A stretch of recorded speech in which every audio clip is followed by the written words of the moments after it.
You should be flanking them You now. bastard. Oh shit, you've destroyed them, bro. You fuck ass. You flew up! You flew up, you fucking I was trying to avoid you. No, you weren't. Welcome back to the channel. First up, like and subscribe. Make sure not to miss any future uploads. But today we're going to be talking about helicopters, essentially. And we're kind of just going to be talking about how helicopters kind of just give you way more than they cost. So the first thing I guess I'm going to talk about is the cost versus the power imbalance. So, I mean, the core, which is basically the core economic argument. I've seen, quite a few people talking about this, and it's like how little you have to give up, like money-wise, just to be able to, get a little. I mean, the little bird is so cheap for what you can actually do with it. And I mean, I guess you could probably argue that, the cost in the little birds comes with, the mistakes. So if you crash, and you've got, a full helicopter full of, people, that's going to be a big hit financially. But, for the sake of this argument, let's just assume that, you're a good pilot, because, there will be good pilots out there, especially once the game has been released for much longer. And then it becomes much harder to balance these things, right? Because, I mean, it's cheap at the minute. The helicopters are very cheap at the minute, which is good. Lots of people can play around with them and stuff, and it's less daunting, I guess, to like try and learn to fly. But the moment we have to start balancing things, making them more expensive, and I guess this goes for all vehicles, really. It's going to shut the door for people wanting to learn how to use these vehicles. But yeah, I mean, that's just the money side of things. I mean, it's interesting. I don't know where we're gonna go. The other thing is the test. The other thing, I guess, is that the tests that we've been in currently, they've not gone on for very long. Yeah, in the footage right now, I mean, I guess you can see that the anti-air stuff. People sort of unlocked that towards the end of the playtests when it was coming to a close. But once the game fully is released, we're gonna have a very different economy to what we have been seeing in these tests, and for all we know, people will be just running around with anti-air launchers all the time, or maybe like the base build has become way better, and you see sort of fobs with anti-air Talon launchers all over the place. It might become more prevalent. But anyway, I just thought it was one thing to just touch on. The cost of the helicopters it's really, really cheap, especially for how powerful they make you. That's basically my first point, really. And I guess the next point really to talk about is the fact that, I mean, it kind of goes without saying, but you just have like map-wide agency in a helicopter. I mean, the vehicles, yes, you can get to places you need to be. The quad bikes, you probably should never be buying them. Honestly, they're like the slowest, and there are some uses, I suppose, as like for reconnaissance or something like that. But in general, I mean, this goes for all of the land vehicles. They're kind of just superseded by the helicopters. I mean, the only exceptions to that rule probably are like the artillery tank and, the MBT. So, like SUVs for transporting people to the zone, if you have a good pilot, it's just better. Transporting pallets, to FOBs, you can do it in the Urals, but it is just better in a Huey.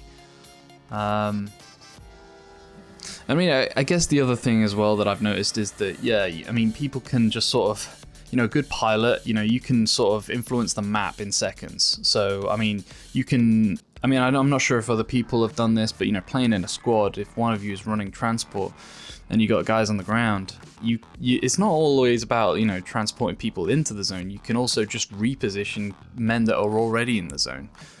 We did this a little bit inside the playtests. It's pretty fun when you do it. Like, say for example, your men on the ground sort of notice, it would be great if we could just be on top of that building right now, because there's so many enemies down there that we could shoot on.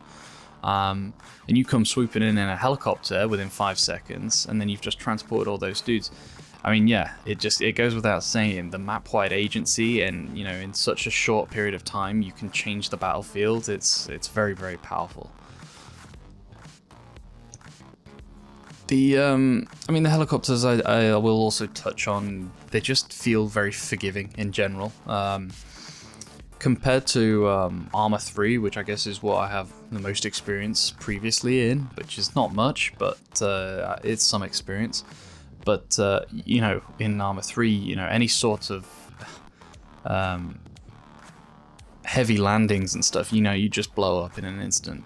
And on top of that, inside that game, you know, you've got the GM6 links, which doesn't matter where you come into land, you're just going to get peppered with 50 cal bullets, and it just feels like hell. Whereas in this, you know, it feels there's a lot more freedom, and it's a lot more forgiving. You know, yes, you might get shot at as you're coming into land, but it's rather tricky, and for people to like shoot you out doesn't really seem to happen that much.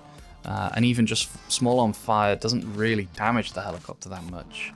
I mean, again, maybe once the test goes on longer and we start to see like these 50 cals and these things in the game, maybe it starts to become a little bit more similar to what, you know, I've experienced from Arma 3. But, you know, in the short playtest span, you know, it definitely doesn't seem that way. The helicopters seem tanky. They, you know, they can survive really hard landings.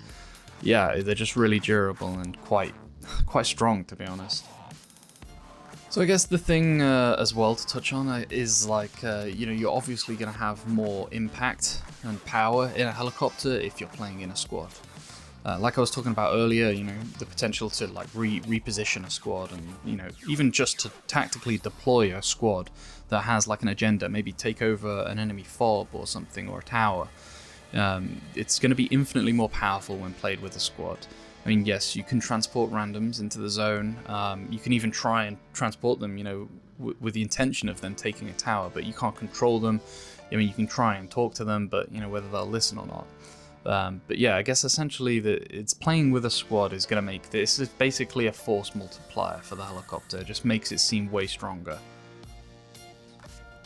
But yeah, I mean, a genuinely good pilot can basically just like solo carry or snowball a match. It definitely does feel that way, at least here in these playtests, where, you know, there's not too much sort of counterplay from AA and stuff like that. You definitely did see it more towards the end with the counterplay, but I don't know, maybe it's just sort of like maybe it is genuinely just sort of like a skill issue where the player base will get better, they'll get wise to it. They'll start building more AA stuff, and so pilots will just have to get better, fly lower, or, you know, maybe even just buy more countermeasures, because I mean the helicopters come with 2 countermeasures, and sometimes you don't even need to fire a single one of them for the entire game, you know. Maybe that will change.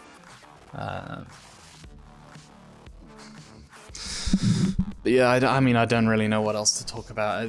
They are strong, but the big thing, I guess, I think for me is that, you know, we're gonna have to wait and see how they sort of play out in a long drawn out season, as they've discussed. You know, the resets will be drawn out, so that people can progress up, they can unlock their, you know, their launchers, their anti-air launchers,